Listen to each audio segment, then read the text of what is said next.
এই ক্লাসে তোমাদের নবম শ্রেণীর যে বাংলা পরীক্ষাটি রয়েছে সেই বাংলা পরীক্ষার সৃজনশীল প্রশ্ন 2 অর্থাৎ দৃশ্যপটবিহীন যে প্রশ্ন, দৃশ্যপট নির্ভর যে প্রশ্ন 17 নম্বর, সেই প্রশ্নের সঠিক উত্তর আমরা এই ভিডিওতে করতে চলেছি।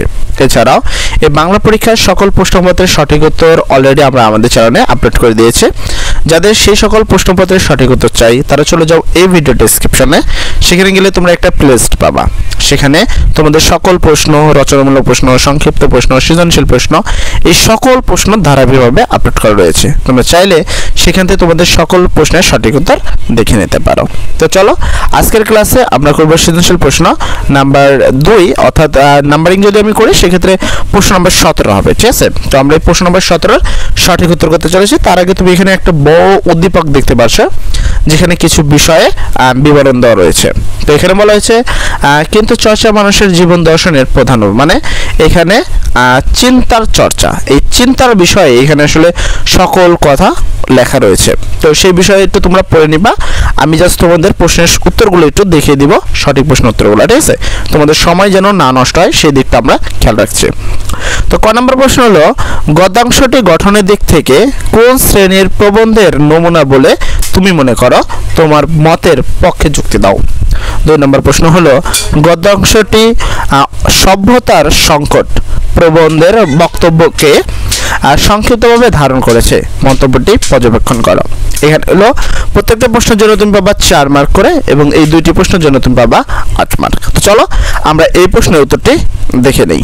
এই কবিতার ভাবের সাথে আমি কোনো আগন্তুনিক কবিতার কবির স্বদেশ প্রেমের মিল রয়েছে। উপরের কবিতাংশে কবিতার স্বদেশের ধানসিঁড়ি নদীর তীরে বারবার ফিরে যেতে চান। তিনি কখনো মানুষ হয়ে, কখনো শঙ্খচিল শালিক হয়ে, কখনো বা ভোরের কাক হয়ে তার স্বদেশের মাটিতে ফিরে আসতে চান। তিনি তার স্বদেশের প্রকৃতি, নদী, মাঠ, খেলকে ভালোবাসেন, তাই কিছুতেই তিনি স্বদেশ ছেড়ে থাকতে চান না। এখানে নিঃসন্দেহে কবির দেশপ্রেম ফুটে উঠেছে, যা আমি কোনো আগন্তুক নই। কবি বারবার জোর দিয়ে বলেছেন যে তিনি কোনো ভিনদেশী কিংবা আগন্তুক নন, তিনি এই মাটিরই সন্তান। সাক্ষী হিসাবে তিনি এই প্রকৃতির ফুল, পাখি, ফল, পুকুর ইত্যাদিকে নির্দেশ করেছেন। তিনি বোঝাতে চান যে এই বাংলার প্রকৃতিতেই তিনি বেড়ে উঠেছেন, তাই তিনি এই মাটিরই সন্তান। এখানে কবির স্বদেশ প্রেমের প্রতিফলন হয়, যার সাথে উপরের কবিতাংশটির ভাবের মিল রয়েছে।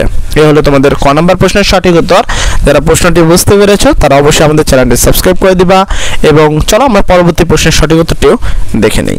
তো খ নম্বর প্রশ্নের উত্তরে যদি আমরা দেখি, উপরের কবিতাংশটির মূল ভাব নিচে প্রমিত ভাষায় লেখা হলো। উপরের কবিতাংশটি একজন দেশপ্রেমিক কবির স্বদেশ প্রেমের দিকটি প্রতিফলন করা হয়েছে। কবি তার দেশকে এতটাই ভালোবাসেন যে তিনি কিছুতেই তার দেশকে ছেড়ে যেতে চান না। তার স্বদেশের পরিবেশ, প্রকৃতি, রূপ, রসগন্ধে তিনি এতটাই মুগ্ধ যে বারবার তিনি এখান থেকে ফিরে আসতে চান।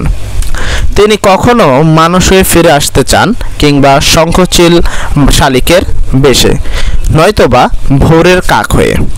কবির এই কথাগুলো মাধ্যমে মূলত বাংলার অসাধারণ সৌন্দর্যের চিত্রগুলো ফুটে উঠেছে। তিনি কখনো হাসির কথা বলেছেন, কুমলির গন্ধভরা জলাডিঙ্গির ঢেউয়ে ভেজা বাংলার সবুজ করুণ ডাঙ্গায় কথা বলেছেন।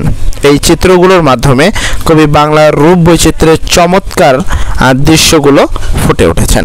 এই হলো তোমাদের পরবর্তী প্রশ্ন, খ নম্বর প্রশ্নের সঠিক উত্তর। আশা করি প্রশ্ন দুটি বুঝতে পেরেছ এবং যারা এখন পর্যন্ত আমাদের চ্যানেলে রয়ে গেছো তারা অবশ্যই আমাদের চ্যানেলটি সাবস্ক্রাইব করে দিবা এবং যাদের বাকি সকল প্রশ্নের সঠিক উত্তর চাই তারা চলে যাও এই ভিডিও ডেসক্রিপশনে, সেখানে গেলে একটি প্লেলিস্ট পাবা, সেই প্লেলিস্টে গিয়ে একটি লিঙ্ক পাবা, সেই লিঙ্ক থেকে তোমরা তোমাদের সকল প্রশ্নের সঠিক উত্তর ধারাবাহিকভাবে আপলোড করা রয়েছে। তোমরা চাইলে সকল প্রশ্নের সঠিক উত্তরগুলো দেখে নিতে পারো।